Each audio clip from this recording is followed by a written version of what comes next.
Hey everyone, so today we're going to learn about making a yeast starter. So here's all of the equipment, and I'm going to talk about it just briefly, and then we'll go through each individual. So you need an ice bath, a pot, something to stir with. You're going to need your dry malt extract, something to put it in, to weigh it in, a food scale, okay? Maybe something to scoop it out with. Doesn't have to be anything fancy. A measuring cup is fine. A thermometer. You'll need bubblers with some kind of stopper. A notebook to keep track of everything. Tape to label stuff. We're going to talk about a little bit about two different stir plates. This is a cheap one. This is a little bit more expensive. You'll need scissors, your yeast. You'll also need stirring bars, a funnel, an Erlenmeyer flask, and we've already talked about this in another video, which is the Star San sanitation solution. Okay, so what has to happen? You have to weigh out some of your dry malt extract. Basically what we're doing is we're making a small brew. That's all a yeast starter is. And so we have our hot side and we have our cold side, and we've talked about that. So the general recipe for a malt extract is to do 10 milliliters of water for every gram of malt extract. So that's 100 grams in 1 liter or 200 grams in 2 liters.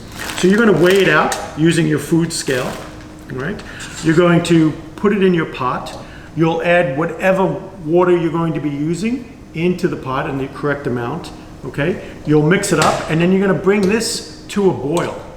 Okay, so just like we do when you're doing a regular brew, you're going to bring it to a boil. You're going to kill anything that's in there. Okay, then we have to cool it down. Okay, so that's why the ice bath is there. The thermometer is to keep track of that temperature. But now remember, this is the hot side, but now we're making it into the cold side. So we have to make sure our thermometer is also sanitized. And so we're going to put it in here, make sure it's clean. We're going to sanitize it. Okay, and then we'll keep it in the pot until we get to about 70 degrees or room temperature. That's usually fine for yeast to grow overnight. All right, and so that is the hot side of it.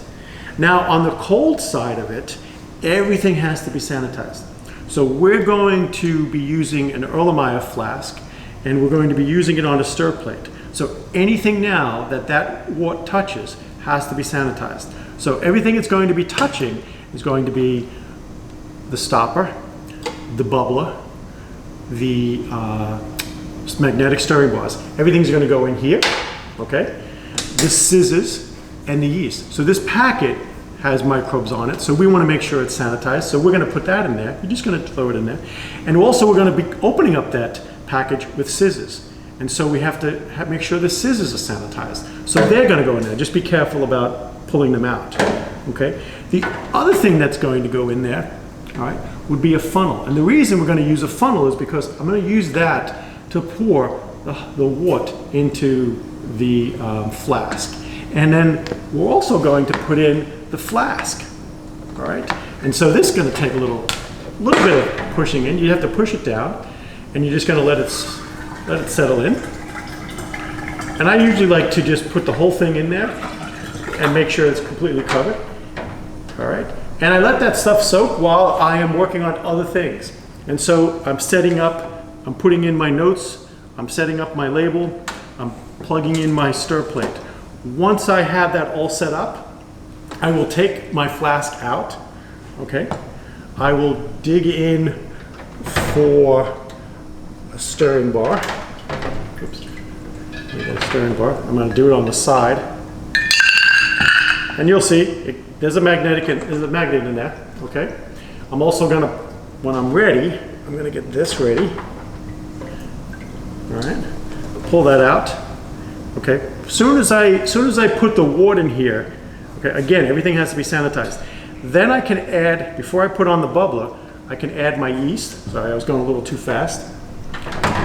So I'm gonna pull this out. I'm not gonna do it here, but what I'm gonna do is, I will cut this, okay? My wort has been put in here, all right? I put this in here. I'm going to pour my wort into it, okay? Once I have that done, take that out. All right. Then I'm going to cut this with the scissors. Make sure this is sanitized. All right. And then I add my yeast. All right. Once that's done, then as long as this has been sanitized, right, and I have fluid, okay, whether it's water, even you can even use some Star sand. It's okay. You don't need that much. All right. I have my yeast in there. I have my water in there. I'm going to cover it, and then I'm just going to turn it on, plug it in, turn it on at a low speed, and let it grow for probably 16 to 24 hours. That's plenty enough time. You don't have to go beyond 24 hours to do a yeast starter of this magnitude. And that is it. That is everything that we need to do for a yeast starter. So just remember, hot side, okay? Cold side, everything has to be sanitized. All right, guys, thanks.